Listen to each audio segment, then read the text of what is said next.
Hello বন্ধুরা, আম্মু Islamic YouTube চ্যানেলে আপনাকে স্বাগতম। আর আমি আপনাদের জন্য নতুন একটি ভিডিও নিয়ে হাজির হলাম। তাহলে চলো বন্ধুরা, ভিডিওটি একবার দেখো।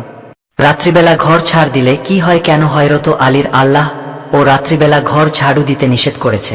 প্রিয় বন্ধুরা, খুবই গুরুত্বপূর্ণ ভিডিও নিয়ে আজকের আলোচনা, তাই ভিডিওটি শেষ পর্যন্ত দেখতে থাকুন।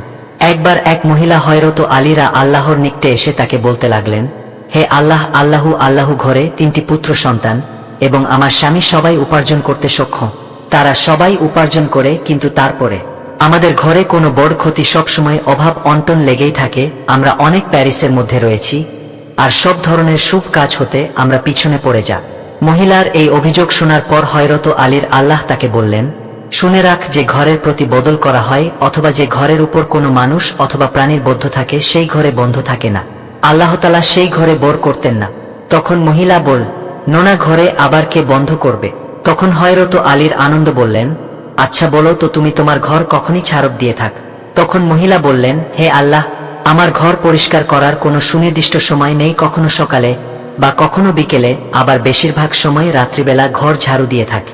এ কথা শোনার পর হযরত আলীর আল্লাহু তখন বললেন, তুমি সবসময় তোমার ঘর সকালবেলায় ছাড় দেবে, রাত্রিবেলায় কখনো ঘর ছাড় দেবে না। কেননা সূর্য ডোবার পর যত কীটপতঙ্গ জমিনের উপর পড়ে থাকে, তারা ঘরের মেঝেতে আরাম করে বসে ঘুমায় অথবা বিশ্রাম করে, তারা পুনরায় সকাল হওয়ার অপেক্ষা করতে থাকে, আর আল্লাহ তাআলার ইবাদত করতে থাকে। কিন্তু যখনই কোনো মানুষ সেই সময় ঘর ছাড়তে হয়, তখন সে সব কীটপতঙ্গ ঝাড়ুর আঘাতে সেখান থেকে দূরে সরে যায়। অনেক সময় তাদের বসার আসন ভেঙে যায়, তাদের বাসা ভেঙে যায়। তখন অন্ধকারে তারা কিছু দেখতে পায় না যে অন্য কোথাও চলে যাবে, আর তারা তখন ঘরের ভিতরেই অসহায়ভাবে এদিক ওদিক ঘোরাঘুরি করতে থাকে, পেরেশান হয়ে যায়, আর সে কারণেই তারা বাধ্য করতে থাকে। তাই তোমার উচিত দিনের বেলায় ঘর ঝাড়ু দিয়ে পরিষ্কার পরিচ্ছন্ন করে রাখা, অন্তত সন্ধ্যা ঘনিয়ে আসার আগেই ঘর পরিষ্কার করে ফেলতে হবে। তবে এর মানে এটা নয় যে কখনো রাত্রিবেলায় ঘর অনেক বেশি অপরিষ্কার হয়ে গেছে, কোনো কারণে নোংরা হয়ে গেছে, আর আপনি সেই অবস্থায় ঘরকে নোংরা রেখে ঘুমিয়ে পড়বেন, সেটা আপনার জন্য উচিত হবে না। সেক্ষেত্রে আপনাকে অবশ্যই ঘর পরিষ্কার করে ঘর ঝাড়ু দিয়ে তারপরে ঘুমাতে হবে। তাহলে হযরত আলীরা আল্লাহর এই বক্তব্য, তারা এটাই উদ্দেশ্য যে আপনি ঘর ঝাড়ু দেওয়ার জন্য রাত্রিবেলাকে নির্দিষ্ট করে দেবেন না, বরং আপনি দিনের বেলায় ঘর ঝাড়ু দিয়ে পরিষ্কার করে রাখবে। যদি কখনো রাতে জরুরি প্রয়োজন দেখা দেয়, তখন মাঝে মাঝে রাতের বেলায় ঘর ছাড়িয়ে যেতে পারে। তারপর হযরত আলী রাদিয়াল্লাহু সেই মহিলাকে আরো 3টি গান বক্তব্য প্রদান করেছেন সেই নারীকে। তিনি বলেন, হে নারী, তুমি তোমার দানের হাত কি সম্প্রসারিত কর। মনে রাখবে যে যত বেশি দান করবেন, আল্লাহ তার সম্পদ তত বেশি বাড়িয়ে দেবে। আল্লাহ তাআলা দান এবং সততাকে উৎসাহ দিয়েছেন। দান, শতকরা এবং জাকাতের মধ্যে মানুষের দুনিয়াবি বহু কল্যাণ লুকিয়ে আছে। তিনি আরো বলেন, হয় মহিলা, তুমি কি জানো কেন খাবার পৌঁছে যায়? তখন সে নারী বলল, না, আমি জানি না।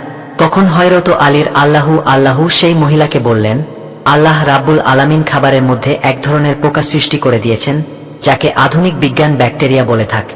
আর এই ব্যাকটেরিয়ার কারণে 100 নির্দিষ্ট সময় পর খাবার পচে যায়।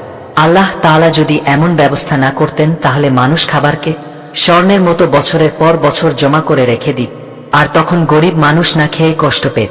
আল্লাহ তাআলা খাবারের মধ্যে ব্যাকটেরিয়ার সৃষ্টি করে দিয়েছেন বলেই নির্দিষ্ট সময়ের মধ্যে খাবার পচে যায়। তাই হয় খাবার আপনাকে খেয়ে ফেলতে হবে, আর না হয় অন্য কোনো অভাবীকে সেই খাবার দিয়ে দিতে হবে। সুবহানাল্লাহ। তারপর হযরত আলী আল্লাহু সেই মহিলাকে বললেন, তুমি কি জানো মৃত ব্যক্তির শরীর কেন পচে দুর্গন্ধ বের হয়? কেন আল্লাহ রাব্বুল আলামিন মানুষের মৃত শরীর পচে তা থেকে দুর্গন্ধ বের হওয়ার ব্যবস্থা করে দিয়েছে? কারণ আল্লাহ তাআলা যদি এমনটা না করতেন, তাহলে মানুষ কেউ কাউকে কবর দিতে চাইত না। তারা তাদের প্রিয় মানুষ, আপনজনদের মৃত শরীর বছরের পর বছর নিজের কাছে রেখে দিত, যেমনটা আগের যুগে মিশরীদের ক্ষেত্রে দেখা যেত। তারা মৃতদেহকে মমি বানিয়ে বছরের পর বছর সংরক্ষণ করত। প্রিয় দর্শক, মনে রাখবেন, পৃথিবীর প্রত্যেকটি আপাতদৃষ্টিতে অপছন্দনীয় কাজের ভিতরে আল্লাহ রাব্বুল আলামিনের কোনো না কোনো হিকমত লুকিয়ে রয়েছে। যেমন ধরুন, আপনার উপর কোনো বিপদ মজবুত এসে পড়ল, আর আপনি তখন পেরেশান হয়ে যান, কষ্ট পান আর হাহুতাশ করতে থাকেন। কিন্তু আপনি কি জানেন এই বিপদ মতিগতি আপনাকে বাঁচিয়ে রাখছে সেটা কিভাবে? মহান আল্লাহ রাব্বুল আলামিন মানুষের মধ্যে অনেক বিপদ মুসিবত দান করে থাকেন।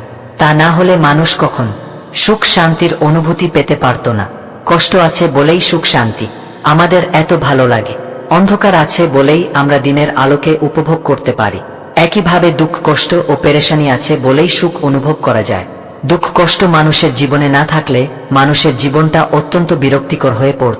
তাই মনে রাখবেন, কষ্টের মধ্যেই স্বস্তি লুকিয়ে আছে। মহান আল্লাহ রাব্বুল আলামিন পবিত্র কুরআনে বলেন, নিশ্চয় কষ্ট